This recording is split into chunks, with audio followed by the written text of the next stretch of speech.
up in the morning lying to ourselves saying, yes, I love this. It's what we hate. If you know, yes, this is not your passion, stop it and find your passion. We're always like, yes, I'll manage the course I'm doing. If you know the course you're not doing is not the best course for you, leave it and start something else with your life. Bill Gates dropped out from school as early as 20 years.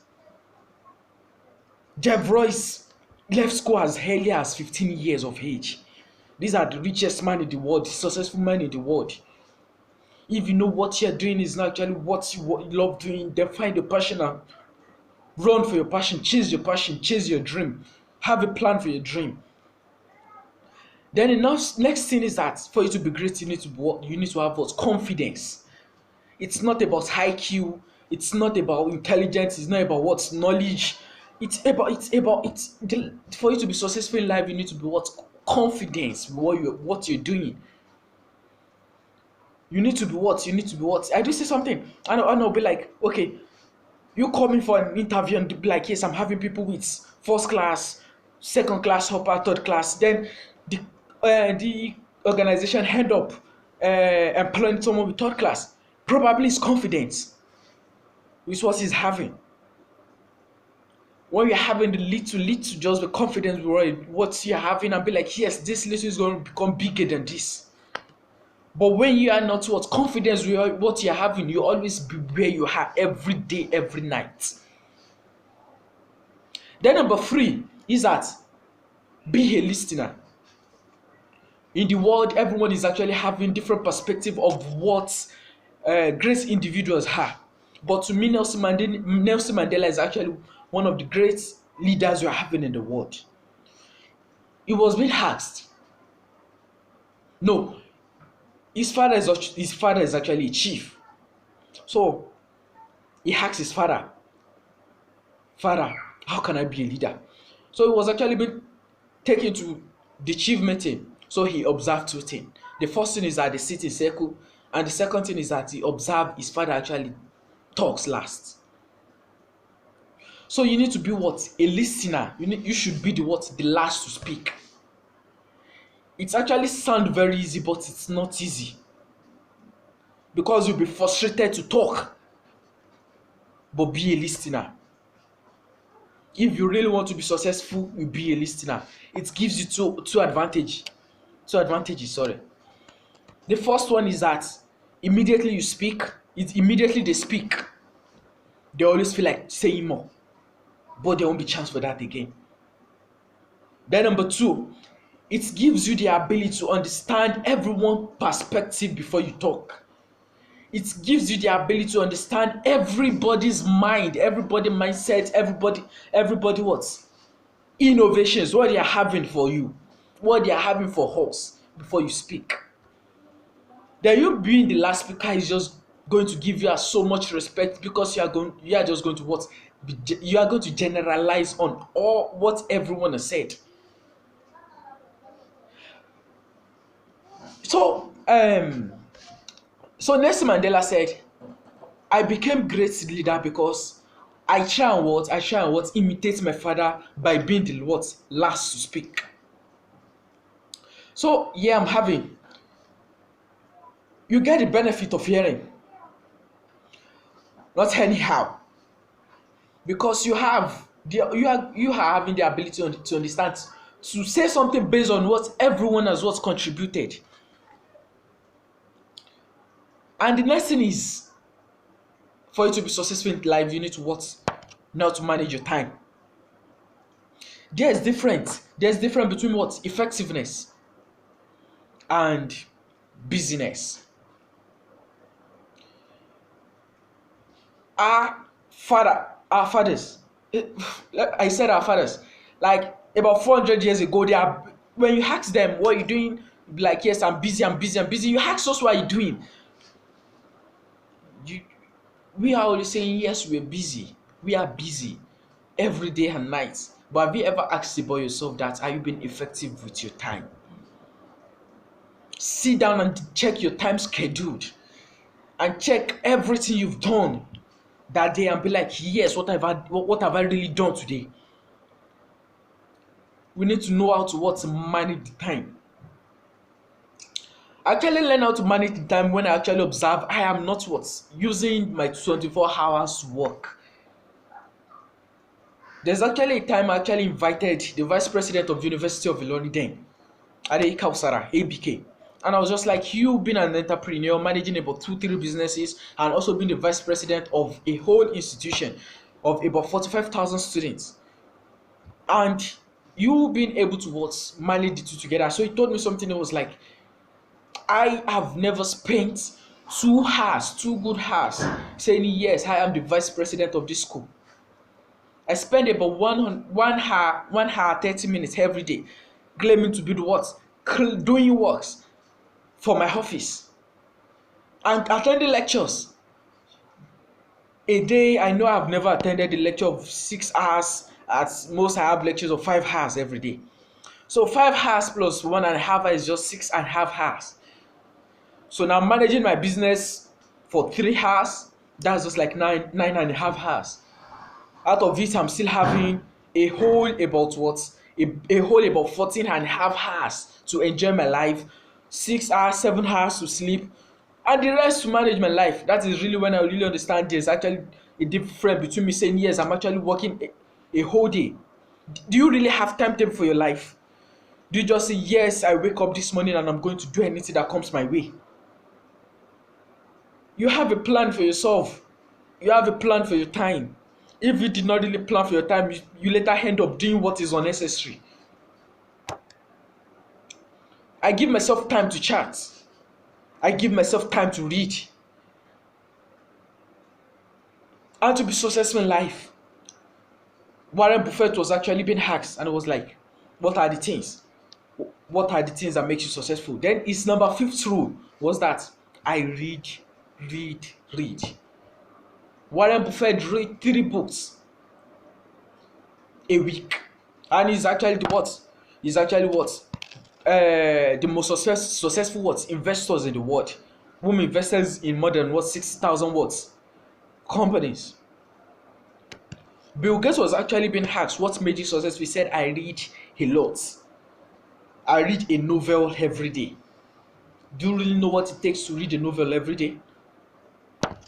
Then for you to be successful in life, I'm going to say you should what? Stop whining.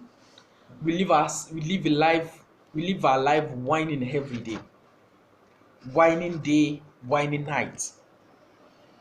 The time you use in whining, can't you actually use it for something productive in your life?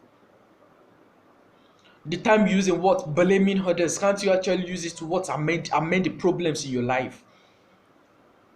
I actually stopped blaming the government as early as my 20 years when I actually start taking responsibility for the responsibilities of everything in my life. I stopped blaming the government for my condition. I blame myself for my condition where I actually believe yes, I am the best in the world. The government are actually what? They actually dictators to themselves, not to me. The government needs something from me if I'm successful, and I'll give them what they want. The government are not ready to employ every youth, so I need to what? Take responsibilities of every situation I'm facing. So the next thing that actually makes you a successful individual is that don't say you are too young. You are not too young to be successful. You are not too young to take responsibilities about your life. Once you can think, you can actually achieve. Me thinking I can become that, definitely I can become it. Any restrictions that comes into it, I believe yes, I'm going to conquer it. I conquer every situation I'm facing because I believe yes, I am not too young to be the richest in the world. I am not too young to be the most successful in the world.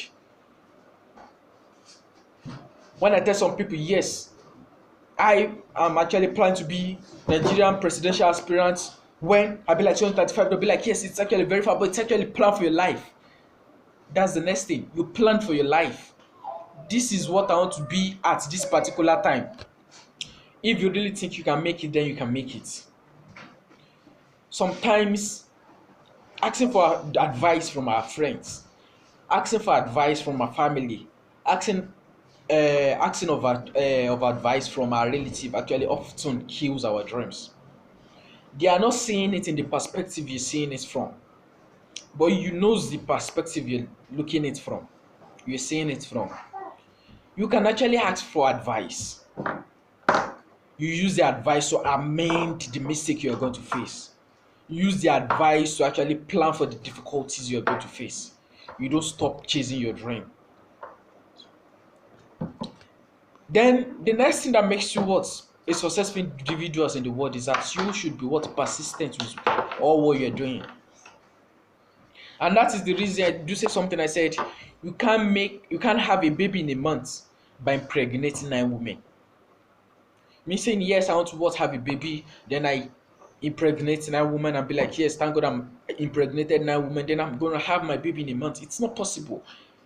Everything just takes time. Bill Gates started Microsoft as early as his 20 years of age. Warren Buffett started investing as early as 13 years.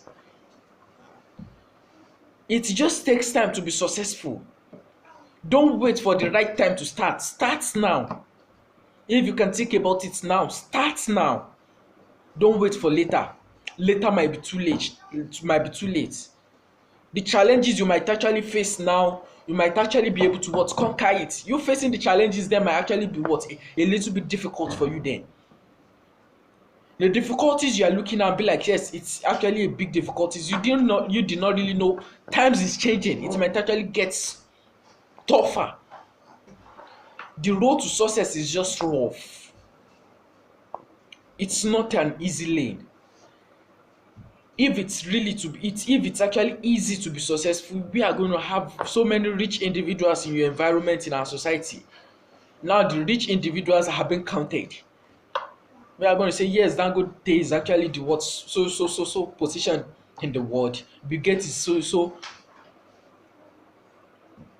This is telling us, have you ever heard of what the most, or let me say, the poorest individual in the world? No, because we are just too many to be counted. But counting the richest individual, it is just very easy to be counted, because it's not easy to be rich. I read it in the scripture when they said, okay, when you see one individual enter into the paradise, you are having what thousands already in the hell. So when you're having a rich individuals, you are having what 10,000s of poor individuals. That's one ratio 10,000. You are rich if you can actually care for 10,000 individuals. Then you say you want to be rich, and you're saying yes, I actually want to be rich, and be like yes, and take care of myself, take care of my family, take care of my relatives. And you think you're rich? You are not rich if you are not able to save up to 10,000 life. So for you to be able to do so, you need to work extraordinary. One of my personal PA said something, and it was like, eminent, if I want to be successful in life, so that is the reason why I am focused. And I was like, you said yes, I am an ordinary individual and I want to be focused. Please stop saying that. You need to call yourself extraordinary individuals, and you need to be extra focused. Everybody are ordinary, everybody are focused. But you need to be extra focused. You need to plan better about your life. You need to do something better with your life. So the next plan is that for you to be successful in this world is that